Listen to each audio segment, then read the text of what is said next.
सदूकी फरीसियों ने यीशु मसीह को क्रूस पर क्यों चढ़ा दिया था?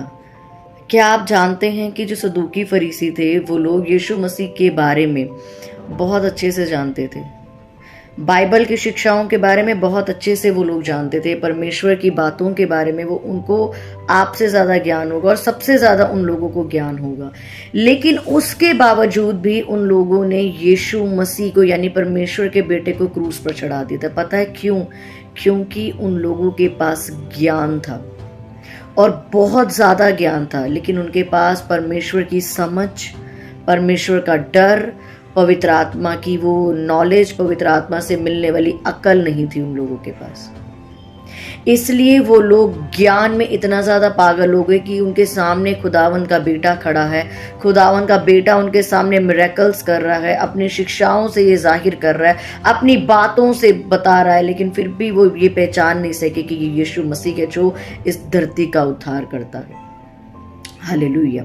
आज मैं उन लोगों को एक मैसेज देना चाहती हूँ जो लोग बाइबल थियोलॉजी कर रहे हैं, जो लोग बाइबल की स्टडी कर रहे हैं, या जो लोग बहुत सारा ज्ञान ले रहे हैं।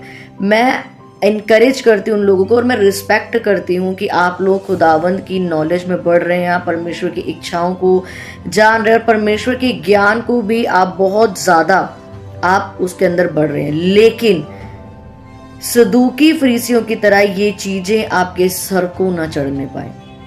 मैं बहुत से ऐसे लोगों से मिली इन दिनों में, या बहुत से लोगों से जब मैं अपनी मिनिस्ट्री के दौरान मिलती हूँ, तो मैंने ऐसे लोगों के अंदर, जिन लोगों के पास ज्ञान बहुत है और जो लोग ज्ञान बहुत ज़्यादा इकट्ठा करते हैं, जो परमेश्वर की बातों को खोजने में लगे रहते हैं। ये बहुत अच्छी बात है कि आप परमेश्वर को डीपली जान रहे हैं, परमेश्वर के बारे में डीपली समझ रहे हैं, लेकिन वो चीज़ अगर आपके सर पर चढ़ रही है, आपको पवित्र आत्मा की अकल को, अगर वो चीज़ पवित्र आत्मा की अकल में नहीं भर रही, तो आपका ज्ञान व्यर्थ है।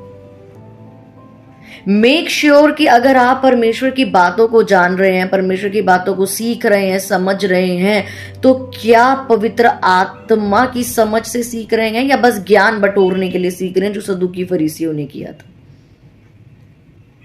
जब मैं ऐसे लोगों से मिलती हूँ तो, और जब मैं उनकी बातों को है ना देखती हूँ, या जब मैं उनसे बात करती हूँ, तो मैं क्या नोटिस करती हूँ लोगों के अंदर कि उनका व्यवहार और उनकी बातें, उनकी डिसीजन लेने की क्षमता, उनकी कैरेक्टर, उनकी वो चीजें, तो मैं ये सोचती हूँ कि ये पवित्र आत्मा से मैच ही नहीं कर रही ये चीजें। तो my beloved brother and sister, मैं आपको कोई क्रिटिसाइज नहीं कर रही हूँ, या मैं ऐसे लोगों को क्रिटिसाइज नहीं कर रही हूँ। मैं आपको एक अपने तजुर्बे से, आप अपनी मुझे बहन, दोस्त या अपनी बेटी समझे, मैं आपको एक अच्छी बात समझा रही हूँ कि अगर आपके पास पवित्र आत्मा नहीं है ना, तो आपसे वो इंसान बहुत बेहतर है जिसने स्टडी नहीं की बट उसके पास परमेश्वर की आत्मा है। क्योंकि आपसे बड़ा टीचर, आपके टीचर से बड़ा टीचर पवित्र आत्मा उसके पास है। आपकी थियोलॉजी और आपकी शिक्षाओं से ज्यादा बड़ा ज्ञान उसको पवित्र आत्मा दे रहा है। उसने फिर वो वाली थियोलॉजी कर ली जो होली स्पिरिट उसको करा रहा है। आपके ज्ञान की फिर कोई भी किसी को जरूरत नहीं है। सो ऐसे ज्ञानी ना बने, ऐसे थियोलॉजिस्ट ना बने कि वो आपके सर को चढ़े और आप पवित्र आत्मा से ही बाहर निकल जाए, कि आप यही भूल जाएं कि मुझे कैसा व्यवहार करना है, कैसे डिसीजंस लेने हैं, कैसा कैरेक्टर रखना है, कैसे बात करनी है, किस तरीके से चलना है, किस तरीके से नहीं चलना है। आप अगर इसी चीज से बाहर निकल गए तो आप परमेश्वर को थोड़ी पढ़ रहे हैं, आप तो ज्ञान में बढ़ रहे हैं सिर्फ। अगर आपका ज्ञान आपको बाइबल की शिक्षाओं से दूर कर रहा है, मैंने देखा है कि जो लोग ज्ञान में ज्यादा बढ़ते हैं वो अन्य भाषा की खिलाफत करते हैं, पास्टरों को ही कुछ नहीं समझते फिर वो लोग, जबकि बाइबल में लिखा है कि तू मेरे दासों का 2 गुना आदर करेगा। वो दास छोटा है या बड़ा है, मैंने देखा कि जो लोग ज्ञान में बढ़ जाते वो आदर करना भूलो, कहते हैं ये कुछ, वो लोग फिर पास्टरों का आदर करना भी भूल जाते हैं। अरे बाइबल में लिखा है कि तुम उनका ऑनर करो, बाइबल में लिखा है कि अन्य भाषा बोलने से तुम्हारी उन्नति होगी। आप बाइबल में लिखी की बातों का अगर खिलाफत पे उतर आए हैं अपने ज्ञान की वजह से, तो भाई आप इस ज्ञान को छोड़ दें। और मैं सारे ज्ञानवानों की बात नहीं कर रही हूँ, मैं सारे थियोलॉजिस्ट जो हैं उनकी बात नहीं कर रही, क्योंकि कुछ ऐसे मेरे नोन में ऐसे पास्टर्स हैं जिन्होंने थियोलॉजी करी एंड वो सो मच वंडरफुल मिनिस्ट्री कर रहे हैं, हम्बल है। उनसे आप बात करेंगे तो सच में आपको उनके पास बैठने का मन करेगा कि कुछ सीखने को मिल रहा है, क्योंकि वो स्टडी उनके सर को नहीं चढ़ी, पवित्र आत्मा की बुद्धि के साथ उन्होंने उस शिक्षा को प्राप्त किया। तो मैं आज आपको एक मैसेज देना चाहती हूँ कि जितने भी लोग परमेश्वर की ज्ञान को सीख रहे हैं या थियोलॉजी कर रहे हैं या किसी भी प्रकार के बाइबल शिक्षा में हैं, तो कृपया करके पवित्र आत्मा की समझ से उसको करें। वो चीजें आकर आपके सर को चढ़ रही हैं और अगर आप लोगों को ही कुछ नहीं समझ रहे हो, पास्टरों को कुछ नहीं समझ रहे हो, बाइबल की शिक्षाओं को भी कुछ नहीं समझ रहे हो कि अन्य भाषा कुछ नहीं होती, पास्टर कुछ नहीं होता, तो आपने भी तो फिर थियोलॉजी करके पास्टर ही बनना है। लोग आपको भी नहीं सुनेंगे, लोग आपको भी कहेंगे हम नहीं सुन रहे किसी पास्टर को, हम क्यों बोले अन्य भाषा, हम क्यों करें। क्योंकि जो आप बोएंगे, जो आप सिखाएंगे, वही आपके साथ होगा। इसीलिए पवित्र आत्मा को अपना सहभागी बनाइए, पवित्र आत्मा की सहभागिता से चलिए। आपके डिसीजंस, आपका रवैया बता देता है कि आप कौन सी आत्मा के हैं। और अगर आपको इतनी समझ नहीं है कि मैं कर क्या रहा हूँ, मैं कर क्या रही हूँ, मेरा कैरेक्टर कैसा है, मुझे बोलना कैसा है, मुझे कितना हम्बल रहना, तो आपसे वो इंसान बहुत बेहतर है जिसने बाइबल स्टडी को नहीं किया, जिसने परमेश्वर के साथ बैठ के एक बंद कमरे में थियोलॉजी को किया। हालेलुया। तो अपना वेल विशर मुझे समझ के, अगर आप ये समझेंगे कि भाई हमें तो ताना, हमें तो सब ये कर दिया, हमें वो कर दिया, तो आप कभी कुछ नहीं सीख सकते।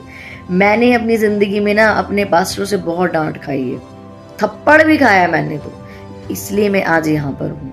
लेकिन आज लोगों से डांट बर्दाश्त नहीं होती, क्योंकि उनके अंदर एक अहम होता है कि that I am always right, no one can correct me because I am always right, और मुझे 1000 गुना ज्ञान है। एक बच्चे से भी सीखने की अगर आपके अंदर क्षमता है ना, तो ही तुम ऊपर जाओ। अगर बाइबल में लिखा है कि मैं उनको ऊंचा करता हूं जो मेरे बलवंत हाथों के नीचे दीनता से बने रहते हैं, घमंडियों को वो ऊंचा नहीं करता है। सो आपका कैरेक्टर, आपका बिहेव, आपकी बोली, आपके डिसीजंस लेने की क्षमता, आपको यही नहीं दिख रहा है कि सामने वाला यार मेरे लिए खुदा की ओर से है या नहीं है, सामने वाला परमेश्वर का जन है, सामने वाला कैसा है, तो आप सिर्फ ज्ञान बटोर रहे हैं अपनी बुद्धि को बढ़ाने के लिए, लेकिन आप परमेश्वर के किसी काम के नहीं हैं। और परमेश्वर तो ज्ञानवानियों को लज्जित करता है, मूर्खों को चुन के। इसलिए मुझे अपना वेल विशर समझ के आज से, अगर आप कोई भी स्टडी कर रहे हैं ना, सो प्लीज अगर आपके अंदर भी ये चीजें आ रही हैं, सर को चढ़ रही हैं ये चीजें, और अगर आप बाइबल के ही खिलाफत में जा रहे हैं,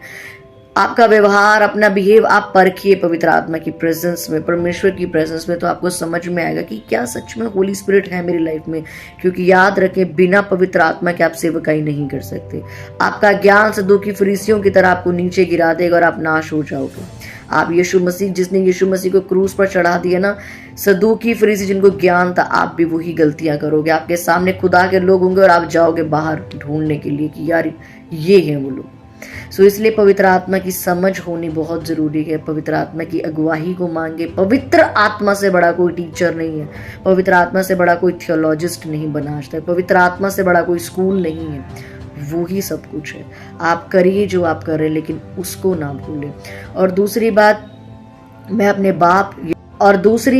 अपने बाप यीशु मसीह की तरह सच बोलूंगी, चाहे किसी को मेरी बात से बुरा लगे या कोई मेरा अपना करीबी मुझे छोड़ के चला जाए, मुझे उससे कोई फर्क नहीं पड़ता। क्योंकि बाइबल में लिखा है जो वचन की शिक्षाओं को मानते हैं वही मेरे हैं। तो जिसको डांट सुनकर फर्क नहीं पड़ता और वो ये सोचता है कि छोड़ो ना हमें क्या, लेकिन जिसको डांट से फर्क पड़ता है कि नहीं मेरे अपने ने मुझे कोई बात सिखाई है कि नहीं यार, शिक्षाओं के साथ साथ मुझे पवित्र आत्मा की ज़रूरत है और मुझे किसी को तुच्छ नहीं समझना है। मेरे व्यवहार और मेरे बिहेव से भी मुझे ये चेक करना है कि क्या मैं सिर्फ ज्ञान में ही बढ़े जा रहा हूँ या पवित्र आत्मा का व्यवहार भी है मेरे अंदर, या पवित्र आत्मा की समझ भी है मेरे अंदर, या फिर डिसीजन लेने की कोई अकल भी है मेरे अंदर, या फिर मेरे अंदर वो पेशेंस भी है जो खुदा की ओर से एक दास के प्रति होने चाहिए। तब आप मेरे अपने हैं। सो गॉड ब्लेस यू ऑल। जय मसीह की आप सभी की। हालेलुया। आपने सुना इन सिस्टर के द्वारा कि इन्होंने परमेश्वर के वचन में से बहुत सी अच्छी अच्छी बातें मसीह लोगों को बताई हैं, और आप इस वचन को सुने और मेरा विश्वास है कि परमेश्वर आपकी ज़िंदगी में काम करेगा। और वीडियो को शेयर ज़रूर करें। और अगर आप विशारम दासिया चैनल को पहली बार देख रहे हैं तो अभी तक आपने विशारम दासिया चैनल को सब्सक्राइब नहीं किया तो आप सब्सक्राइब कर सकते हैं, बेल आइकन को दबा सकते हैं कि जो भी हम वीडियो अपलोड करें उसका नोटिफिकेशन आपके तक पहुँचा सके। God bless you.